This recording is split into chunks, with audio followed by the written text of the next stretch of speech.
All right, so get ready because today we're diving deep into something that's going to completely change how you think about wine. Oh, really? Tell me more. I'm intrigued. Okay, so you know how we always talk about the taste and aroma of wine? Well, today we're going beyond that. We're going to decode the secret language of wine color. Wine color. That's fascinating. I've always been drawn to those beautiful labels, but I've never really considered color as more than just an aesthetic element. Exactly. But it turns out there's so much more to it. We've got some really interesting insights from both sommeliers and scientific research that reveal how color can actually tell a story about the wine's history, the grapes it's made from, and even the winemaker's choices. Okay, I'm hooked. So where do we start? How can we learn to read this secret language? Well, first, we need to understand that color is often the very first clue we get about a wine. Even before we smell or taste it, our eyes are already sending signals to our brains, creating expectations about what's to come. That makes sense. Yeah. I mean, think about it. If you see a deep, rich red wine, you might automatically assume it's going to be bold and full-bodied. You got it. And those assumptions aren't just random, they're actually rooted in centuries of tradition and observation. Even ancient civilizations recognized the importance of color, using it to classify their wines. Oh, really? So this idea that color is significant in wine goes way back. Way back. And what's fascinating is that the importance of certain colors has actually shifted throughout history. For example, take the preference for darker reds. Right, like those really dark, almost inky Cabernet Sauvignons. I've always heard those are considered higher quality. Why is that? Was it just a matter of taste, or is there something more to it? Well, according to one of our sommelier sources, it might have been related to the limited production techniques of the time. Meaning what exactly? Well, imagine, back then, achieving that deep, rich red wasn't as easy as it is today. It required very specific knowledge and even certain grape varieties that weren't widely available. So a darker wine was almost like a badge of honor, showing that the winemaker had mastered those techniques. Exactly. And perhaps even had access to rare resources. So it wasn't just about the look, it was a reflection of a deeper level of craftsmanship and, in some cases, even exclusivity. It's amazing how those historical preferences can influence our perceptions even today, wouldn't you say? Absolutely. It Yeah. makes you wonder how much of what we believe about wine is based on those historical narratives, those stories we've been told over time. Right. But to fully understand the language of wine color, we need to go beyond the historical context and delve into the science behind those captivating hues. Okay, let's get a little geeky here. Now, I know we don't want to bore our listeners with too much technical jargon, but I am curious to understand the chemistry behind those vibrant reds and whites. Me too. Our sources mention these things called anthocyanins, which seem to be key players in red wines. Any idea what those are all about? Ah, anthocyanins. They're basically the rock stars of red wine color. They're naturally occurring pigments found in the grape skins, and they're responsible for those vibrant red and purple hues we love. Oh, so that's where the color comes from the grape skins. I never realized that. So the longer the grape skins are in contact with the juice, the more color is extracted. That's the general idea, but it's a bit more complex than that. You see, the structure of these anthocyanins can actually change depending on the pH level of the wine. So it's not just about the presence of anthocyanins, but also about the chemical environment within the wine that determines the final color. Precisely. And on top of that, we have to consider the role of oxidation, which affects both reds and whites. Oxidation is a natural process that occurs as wine ages, and it's what causes those colors to shift over time. That bright ruby red of a young Cabernet will eventually take on more of a garnet or brick red hue. Wow, it sounds like there's a whole symphony of chemical reactions happening inside every bottle of wine. But let's move beyond the chemistry for a moment and talk about the grapes themselves. Do different grape varieties naturally produce different colored wines? Absolutely. That's actually one of the most fundamental factors. Take Cabernet Sauvignon, for example. Yeah. Those grapes are known for producing those deep, almost inky wines that we were just talking about. But then you have a grape like Pinot Noir, which tends to produce much lighter, more translucent reds. So it's not just about the winemaking process. The grapes themselves have a huge influence on the final color. Precisely. And those differences in color aren't just aesthetic. They actually hint at the underlying character of the wine.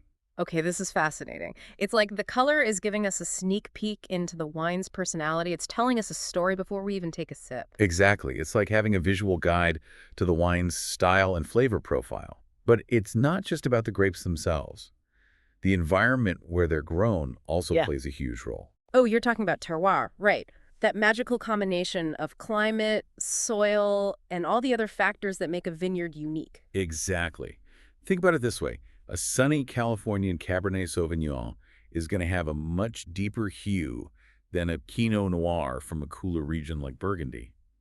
It's almost like the sunshine is captured in the color of the wine. It's like the wine is a reflection of the place it came from, a liquid postcard from the vineyard.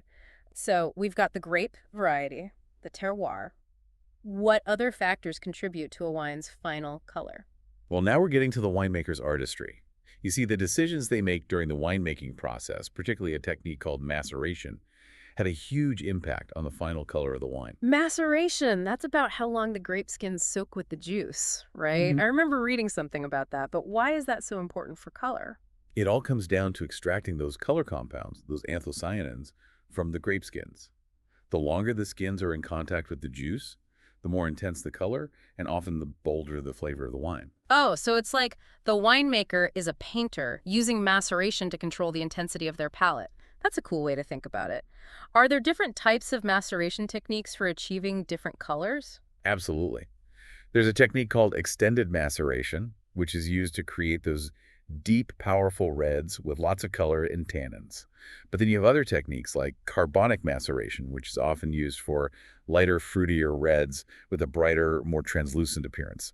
It's all about manipulating the process to achieve the desired style. It sounds like winemaking is as much an art as it is a science. But here's a question. Once a wine is bottled, does its color stay the same forever? Nope, not at all. Wine is a living thing, constantly evolving even in the bottle. And as the wine ages, its color will continue to transform, offering clues about its maturity and development.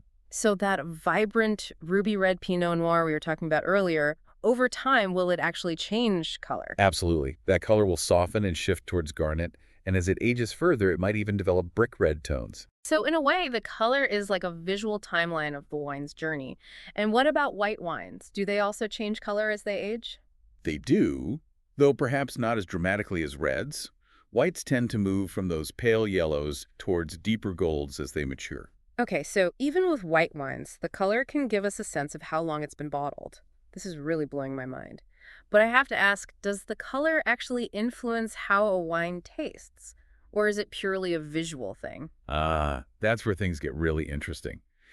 It turns out that our brains are wired to make assumptions about taste based on color. Wait, really? So you're saying the color of the wine can actually trick our brains into perceiving certain flavors? In a way, yes. Studies have shown that color can influence our perception of taste by as much as 20 or 30%. Seriously. So if I were to taste a white wine that's a deeper gold color, I might actually perceive it as being richer or fuller bodied, even if it's not. Exactly.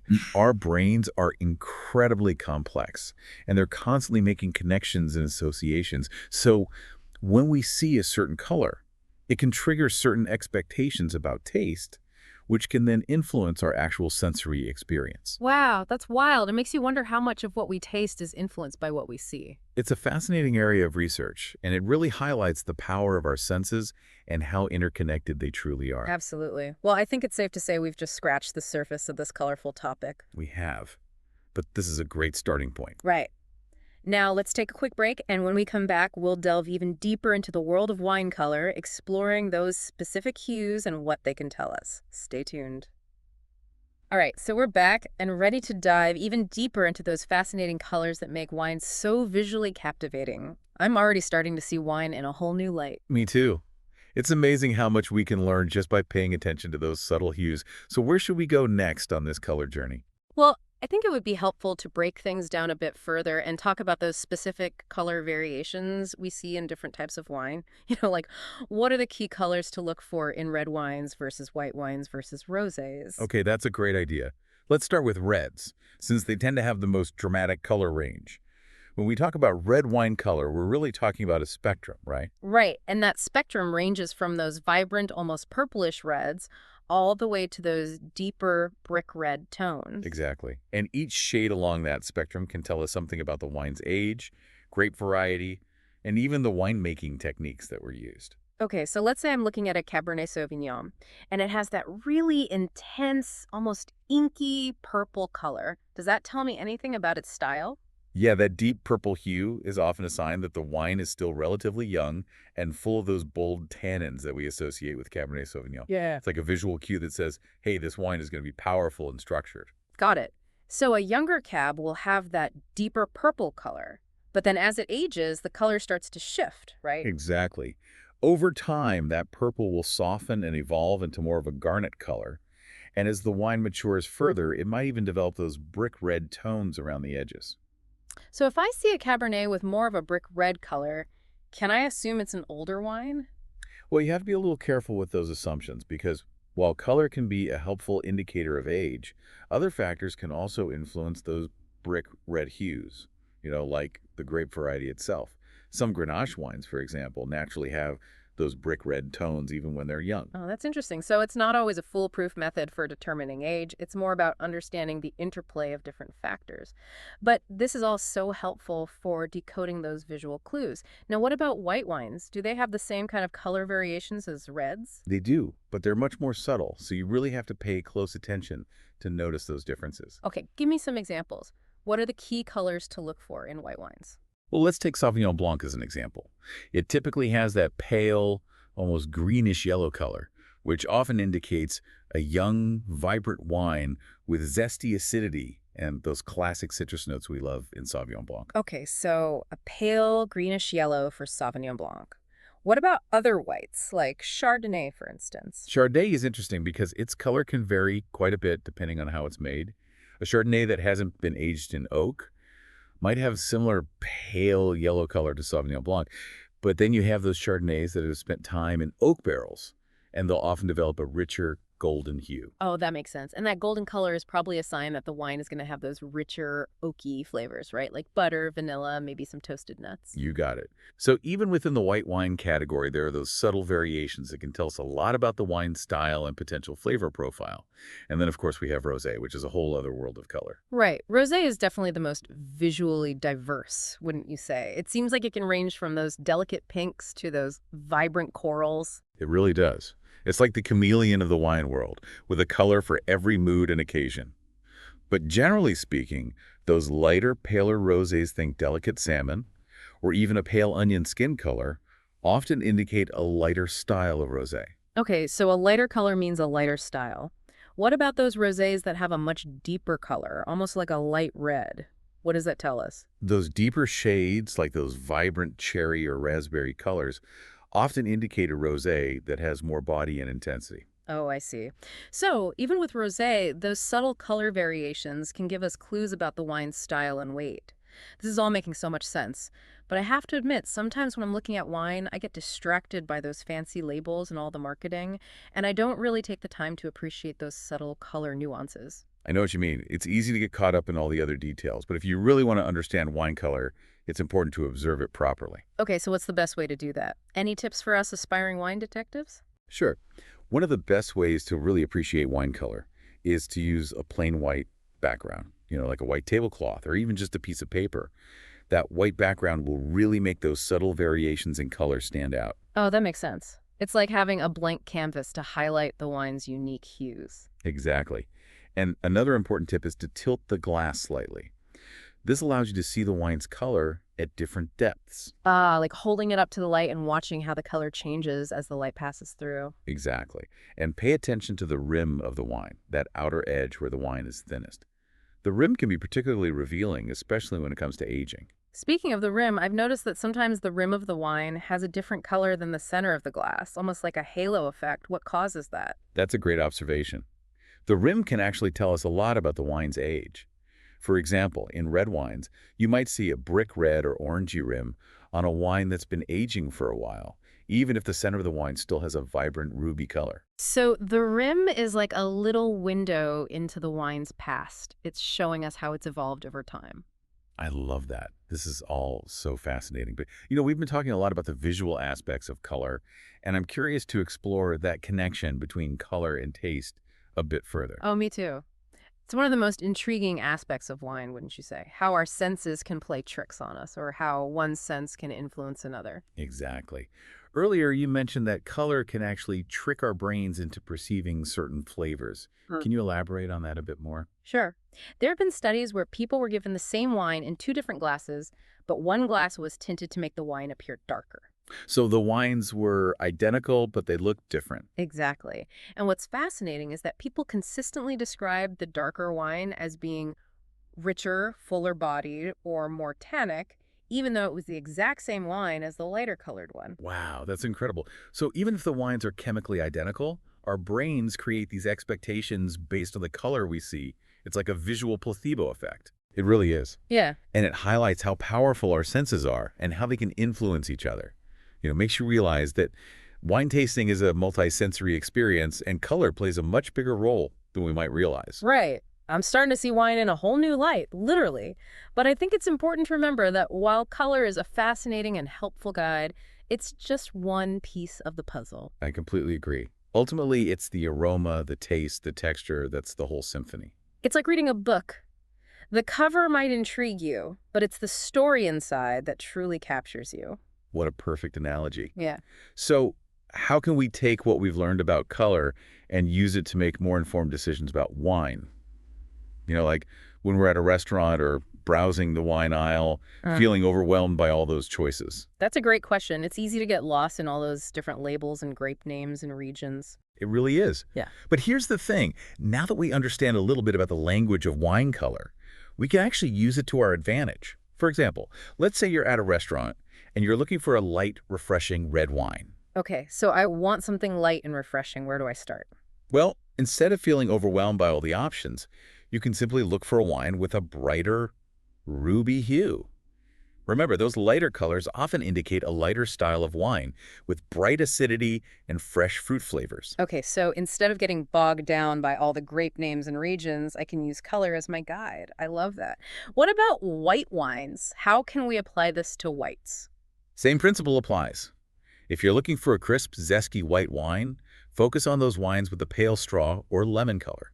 Those colors often indicate a lighter-bodied white with refreshing acidity. This is so helpful. It's like having a secret decoder ring for the wine list. Now, what about rosé? We can't forget about rosé. Of course not. Rosé is just as diverse in style as it is in color, and those color variations can be really helpful guides. Remember, those lighter pinks and salmon hues often indicate a lighter, more refreshing style of rosé. But if you're looking for a rosé with more depth and structure, go for those deeper cherry or raspberry colors. I'm starting to feel like a true wine detective, analyzing those color clues. I love it. But remember, while color can be a fantastic guide, it's important not to get too hung up on it. Wine is all about exploration and discovery, about finding what you enjoy. Absolutely. Taste is subjective, and what matters most is finding wines that you love, regardless of their color. But now let's take a quick detour and revisit some of those historical and cultural perspectives on wine color. Ooh, I love a good history lesson. What aspect of history should we explore? Well, we talked earlier about how red wine was associated with blood and vitality in ancient cultures, but I'm curious to know how those perceptions of wine color have evolved over time. That's a great question. It turns out that in medieval Europe, the color of wine was often used to determine its quality and value. Really? So certain colors were considered more desirable or valuable than others? Exactly. They had elaborate systems for classifying wines based on their color, with deeper, more intense hues often commanding higher prices. So it wasn't just about taste or aroma color was a key factor in determining a wine's worth. That's fascinating. It makes you realize how much our perceptions of color are influenced by cultural values and historical context. It really does. And it's interesting to compare those historical views to our modern-day appreciation for the entire spectrum of wine color.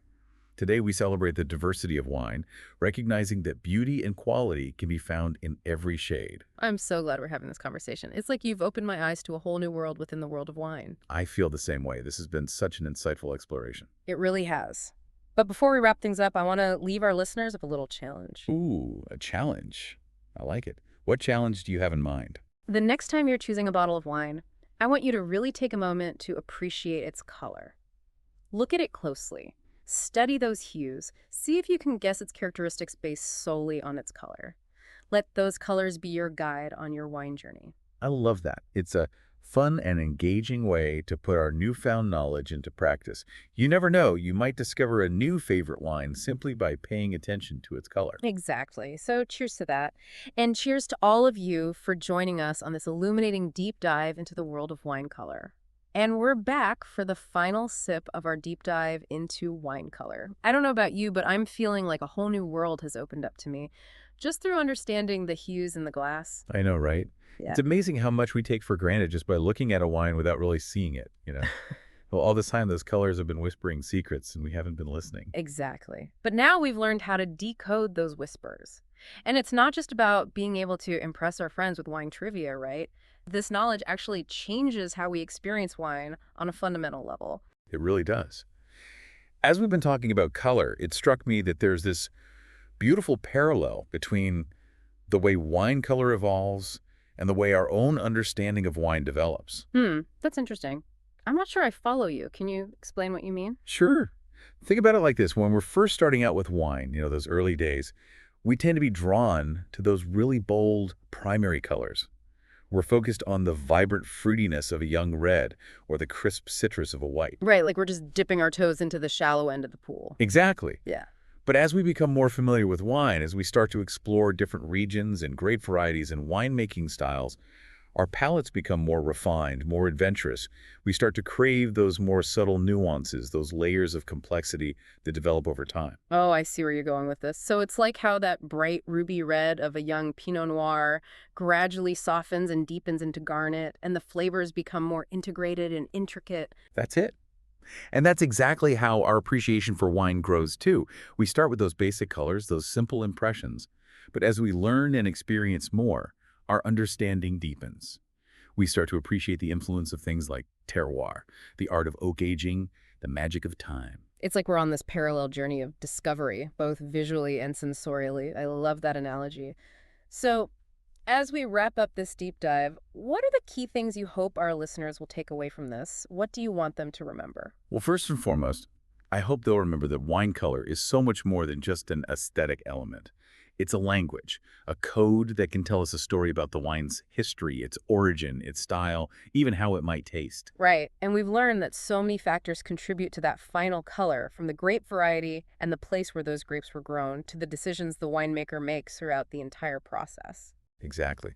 And we can't forget that wine is a living thing, constantly changing, even in the bottle. And that journey is reflected in its evolving color. Those reds that transition from youthful ruby to mature garnet and brick red. It's like watching a time-lapse film of the wine's life. It's pretty remarkable when you think about it. We also talked about how color can actually trick our brains into perceiving certain flavors, right? Right, like in those studies where people tasted the same wine but perceived it differently based solely on its color.